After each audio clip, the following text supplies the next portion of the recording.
So using what we now know about our ability to change the past, let's go ahead and do that. Let's go ahead and take an example from your life and do that.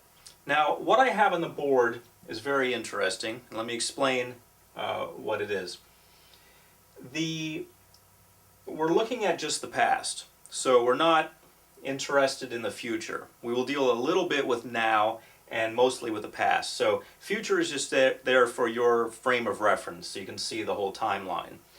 But we're interested in the past and we're interested in right now. So there are several, in the timeline, there are several vertical lines up and down. There are some shorter ones with S's above them, S as in success, and there are longer vertical lines with L's above them, L as in learning. And at the bottom, you just see different numbers, 10, 12, 15, 17, and 20. Those numbers correspond to ages. I just made those ages up, just for purposes of illustration. So the way this would work is, let me explain this first, then we'll do it. The patient would think about 3 to 5 successes in their life, things that they were successful at. And what we're doing ultimately is setting these successes as equal to learning, so they feel that they can be successful in learning. They've had successes and they've had learning experiences which may not have been so good. So we're going to take the best of the learning experiences, because we're going to take the negative part out, and we're going to combine that with their successes, and we're going to give them the concept moving forward that learning, that they are successful in learning. We're going to make the two into one, so that when they do go to the future, they are going to take with them the ability to take risks in learning, to maybe apply for colleges they normally wouldn't have applied for, to stand up in class and offer answers maybe they wouldn't have done that before. And most importantly, they're going to have the idea that they can continue on with their education. So as a person who's very interested in education, having pursued my education all the way to the doctoral level, I am in education. I am very adamant about people becoming just as educated as they want to be, and removing the stumbling blocks that often stand in people's way. So here we have some arbitrary years in their lives. First success was age 10. You see the first vertical line there on the left corresponds to age 10. The first learning experience that they remember was age 12. Second success, age 15. Second learning experience, age 17. Third and final success, age 20. So those can be any times. Those are going to be determined by the patient. Now, keep in mind as we go through this that success is a powerful concept to use. So I suggest using that whenever possible. Motivation's a great one too. But we're setting success as equal to learning. You can set success as equal to anything you want. Success as being equal to success as being equal to, let's say we have a person who has had challenges with interpersonal relationships, and success will then be equal to interpersonal relationships with or with public speaking, let's say. Let's say instead of L we have P. P stands for public speaking. And just as with L, P didn't always go so well. P had some negative parts.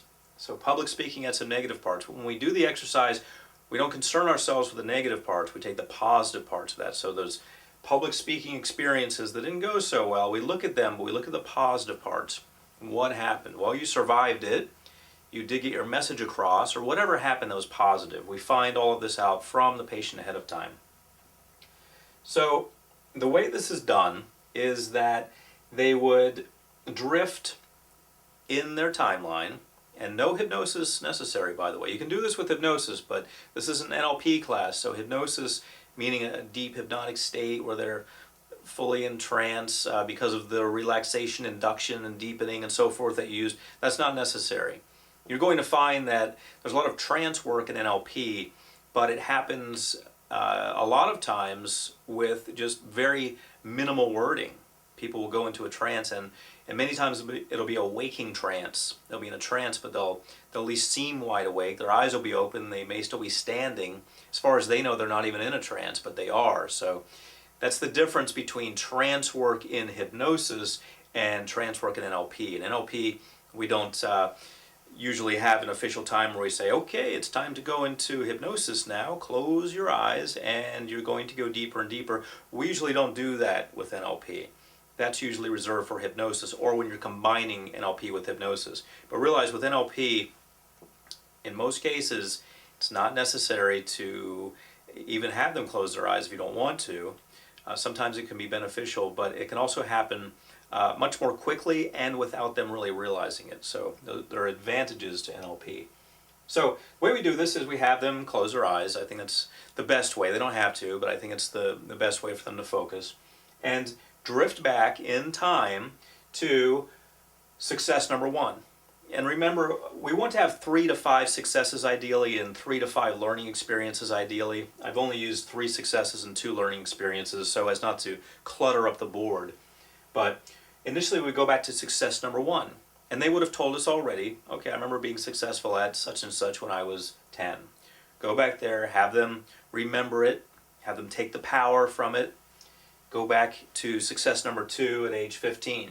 Remember it. It doesn't matter if you want to go forward or backward. We're in the past anyway, so if you want to work your way from 20 to 15 to 10, that's fine, or 10 to 15 to 20, that's fine. It doesn't matter. But you're visiting each one of them. So we're at success at age 15. You remember it. You remember the sights, the sounds, the smells, the tastes. You remember everything about it.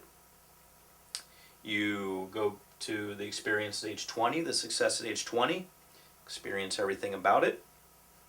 And then you come back to the now.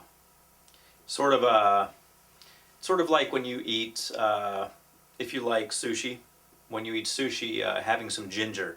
There are a lot of things in NLP which are like that. Ginger, if you don't eat sushi, ginger is what you eat. It's a root, and they carve it up and give you a little pile of it when you eat sushi. And you eat ginger generally when you're changing the type of sushi you're eating. So let's say you're eating salmon. And if you don't eat sushi, I apologize because I know the idea of raw fish can really offend some people, but bear with me here.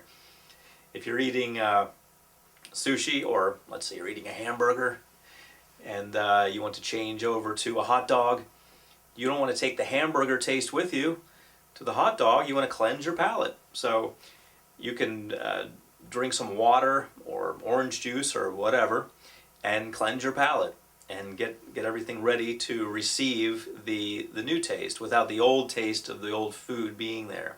Same way with sushi. When you're changing types of sushi, you use ginger to do that. Cleanse the palate. So going back to the now is like cleansing the palate. And you're going to find that a lot in NLP. So we've gone through all these successes. We go back to the now. Bring all this power into the now. It also serves to break this up a little bit, to cleanse the palate, because now we're going to go back and look at learning experiences, which are quite a bit different because they didn't go so well. There's some negative parts, but when we go to learning experience number 1, we're having them relive it, but only the positive parts. The negative parts just drain away. Okay, learning experience number 2, only the positive parts.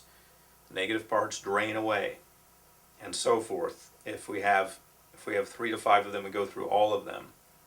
Okay?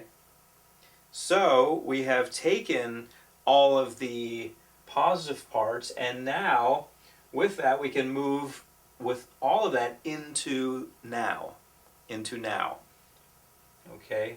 And we can allow them to mix and merge together in the mind of the patient, the learning experience and the success. They merge together. They go into the now. And then you'll, of course, tell the patient that they can use that in their future.